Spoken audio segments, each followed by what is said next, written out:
It all started on a Monday morning at Lincoln High. Nothing seemed unusual at first, just another boring start to the week.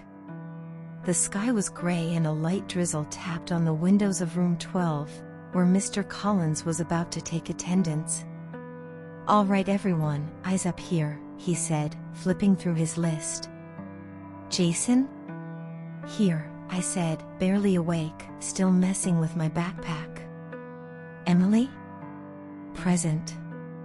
"Chris?" "Here." He kept going down the list, but then paused. His brow furrowed, and he looked around the room like he was seeing something off. "Wait a second," he muttered. "There's an extra name here, and I don't remember anyone telling me about a new student." Everyone looked at each other, confused. I counted heads. 24 kids, but the list had 25 names. "That's weird," Emily whispered. "Who's the extra person?" Before anyone could answer, the door creaked open, and in walked a kid I hadn't seen before. He was about our age, maybe a little taller than average, with messy black hair and pale skin that looked almost translucent. Mr. Collins," he said softly, his voice barely above a whisper, "I'm new here." "My name's Luke." Mr. Collins blinked, clearly surprised. "Luke, huh? When did you arrive?" "Yesterday," Luke said, stepping further into the room, eyes fixed on the floor. Nobody said anything. It felt weird. Like, if someone just showed up out of nowhere, wouldn't the school have told us or something? The bell rang, and class started as usual, but Luke didn't say a word the whole time. He just stared out the window, like he was waiting for something. When it was time for lunch, most of us went to the cafeteria, but Luke stayed behind. "I don't think he has any friends," Jason joked, nudging me. "Yeah, kinda creepy if you ask me," I whispered back. That afternoon, weird stuff started happening. At first, it was little things. My pencil case disappeared from my desk, but then showed up on the floor. Emily's notebook flipped open by itself. Chris swore he saw shadows moving across the walls, even though the sun was shining outside. "I don't like this," Emily said, clutching her books. "Something's off about Luke." "I think you're just imagining things," I said, but deep down I felt uneasy too. The next day, things got worse.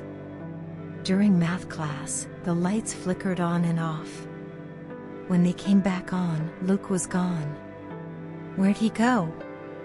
Jason asked, looking around. Mr. Collins checked the hall but didn't find him. We thought maybe Luke sneaked out or was hiding, but no one saw him leave. Then, during recess, the janitor found a strange symbol scratched into the bathroom mirror. It looked like a circle with weird lines inside, something none of us had ever seen before. Emily took a picture on her phone and showed it to me. "This can't be a coincidence," she said. Over the next few days, strange things kept happening. Books flew off shelves, lockers slammed shut by themselves, and sometimes, we'd hear a soft whisper calling our names when no one was around. One afternoon, Emily and I stayed late to check the library for clues. The librarian was gone, and the whole place felt colder than usual. As we browsed the shelves, a book fell off on its own, a dusty old thing titled The Forgotten. I opened it and started reading. It told stories about spirits trapped in schools, lost souls that could sneak into classrooms and pretend to be students, feeding off fear. Emily looked at me wide-eyed. "Do you think Luke's one of them?" I didn't answer. Part of me wanted to believe it was just a story, but the other part knew something was seriously wrong. That night, I couldn't sleep. I kept hearing faint footsteps outside my window, like someone was walking back and forth in the dark. The next morning, I rushed to school early. The hallways were empty, except for Luke. He was standing by the lockers, staring at a cracked mirror. I walked over. "Hey, Luke. You okay?" He turned slowly, his eyes glowing faintly blue in the dim light. "I'm not who you think I am," he said, voice hollow. "I've been stuck here for years, waiting." "What do you mean?" I asked, heart pounding. "I'm trapped," he whispered. "This school, it's a prison. And now, you're part of it too." Suddenly, the lights went out, and cold air filled the hall. Shadows twisted and grew along the walls. I wanted to run, but my legs wouldn't move. Luke smiled sadly. "Don't be afraid. It's too late now." That day, we never saw Luke again.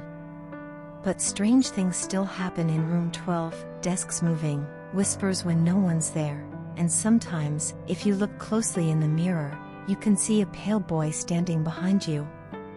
The janitor says the school's been like this for decades, with kids disappearing without a trace. Nobody talks about it, but those of us who were there know the truth. Some say the school is cursed. Others say Luke was a warning. All I know is, if you ever hear someone calling your name in an empty classroom, don't look back.